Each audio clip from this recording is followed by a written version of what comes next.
The Little Mermaid on the NES. Now I know what you're thinking. Andy, it's a little girl's game. Why are you even talking about this? But what if I were to tell you this is one of my favorite and one of my most obscure games on the NES? And if you're still questioning it, well, take a look at that logo there. You know you're in for a good time.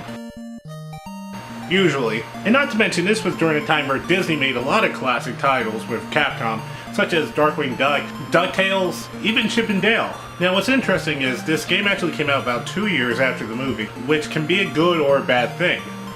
But let's look more into it. The game begins during the Kiss the Girl scene where Ariel is not only able to talk somehow, but Eric actually proposes to her. Just like the movie, right? However, Scuttle, Sebastian, and Flounder inform Ariel that Ursula, who isn't trying to fin block Ariel, decided to take over the sea.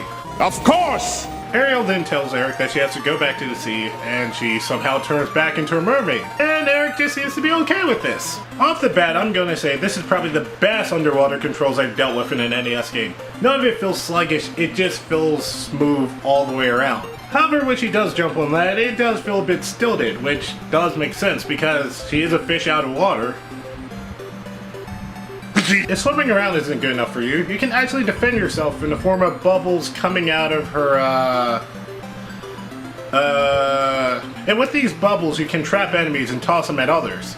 You can also use a conch shell to hit enemies and unlock upgrades to your bubble attack. Or you can find extra lives occasionally found in treasure chests and behind boulders. Usually you're just swimming from point A to point B, dodging enemies and the occasional stage hazards. And what kind of enemies are we dealing with? All kinds of sea creatures. Ghosts? Oh wait, that's just a bed sheet. Whew. Actually, I find the stages to be really comfortable. That is until you reach the underwater volcano, and this is where you die the most due to dodging lava and surprise crawdads. Stupid starfish! If you do die at any point, don't worry, because there are infinite continues, and not to mention the checkpoints aren't really hard to find. And let me tell you, for the boss fights, it's really a godsend that they have them. Because like Mega Man, you actually end up in the area right before the boss screen, which really makes it less of a hassle. And speaking of the bosses, they're actually really fun. You have the shark that keeps popping up at different levels of the screen, these eels that pop in and out of holes, and sometimes it can fake you out, which gets annoying. There's a walrus who tosses ice and shells at you, and in order to win, you toss the shells back onto the ice and wait for them to come.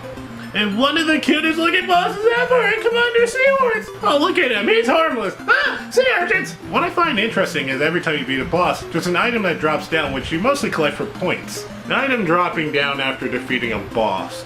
Now where have I seen that before? Then there's Ursula's castle, which is set up like a maze, and honestly if you spam a door or two, you can get out of there pretty easily. Well, that's kind of easy for our last stage. The final boss, of course, is Ursula, who I guess is surprisingly easy. And by easy, I mean she literally gives you enemies to toss back at her. And not once does she think of defending herself.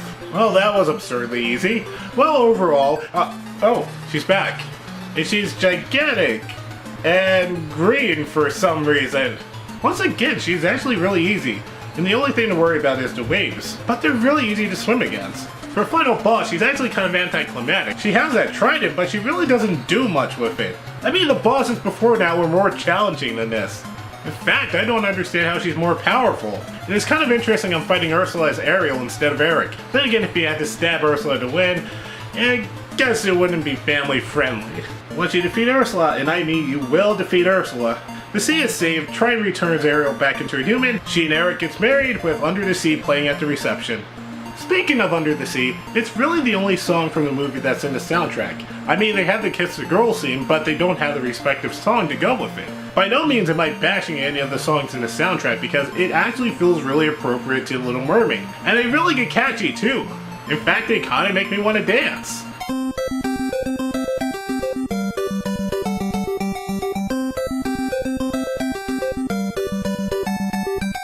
So in conclusion, The Little Mermaid is a really fun game. I mean, some people might complain it's too short, but I think that's not a bad thing in this situation because I think how short it is makes it really replayable because it doesn't drag out too long and, you know, you just have so much fun with it too. I mean, true, it's could have been a little bit longer, but I feel like it could have overstayed its welcome if it did. Is it going to be on a top 20 or a top 30 NES games list? Not really, but it's a really cheap game to find, and if you come across at a convention, a flea market, or a yard sale, anything like that, definitely get it, it's worth the money. Or if you want the game on the go, you can actually get it for the Game Boy, which as far as I've seen is identical to the NES version. So this is Remember This, I'm AndyHG, thank you guys for watching, and I hope to see you soon.